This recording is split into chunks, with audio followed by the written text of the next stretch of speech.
ክቡራት ህጻናት ከመይ ቀኒኹም ናብ ማህደር ህጻናት እንቋዕ ብሰላም መጻእኩም ናይ ሎማዓንቲ መደብ ትግርኛ ክንመሃሮም ሒዝናዮም ዘለና ብዛዕባ ኣሕምልትን ፍረታትን ክኸውን ትምህርትና መጀመርታ ንሪኦም እምበር ኣሕምልቲ እንታይ ከም ዝበሃሉ ብትግርኛ መነመንም ክንርኢና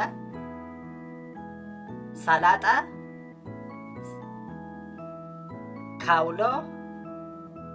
ካውሎ ባሚያ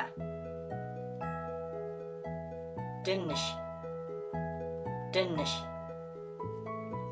ካሮት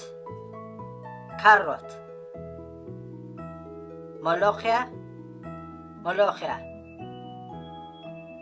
ጉዕ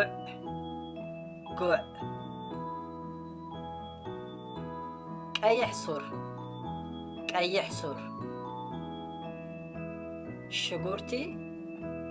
ሽጉርቲ ቆጽሊ ሽጉርቲ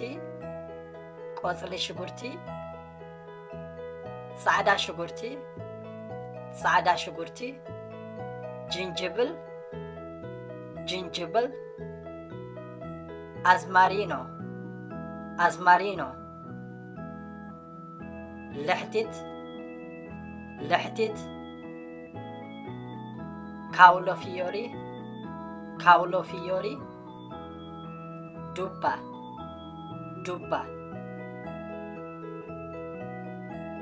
ኮኮምበር ባርበሮኒ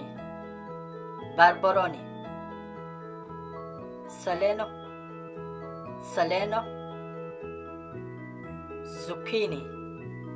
ዙኪኒ ቃንጥሻ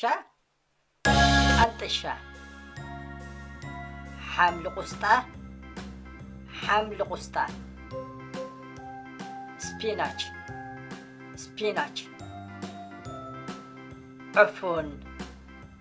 ዕፉን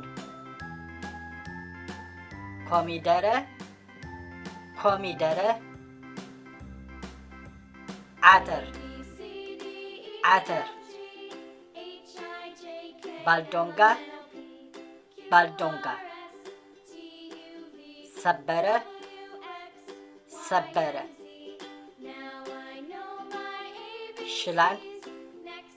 ሽላን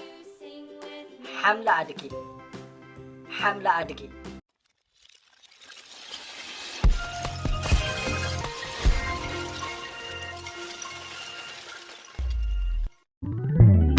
ባር ሕጂ ንሪኦም ድማ ፍረታት ክኾኑ እዮም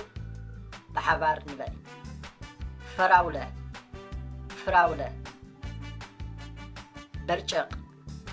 ብርጭቕ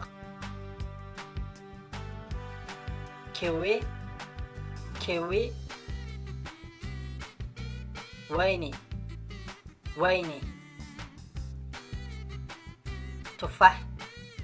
ቱፋሕ ካዝሜር አናናስ በናና ማንጎስ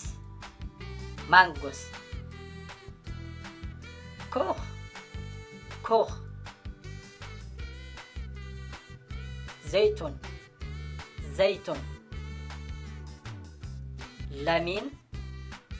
ለሚን ፓፓዮ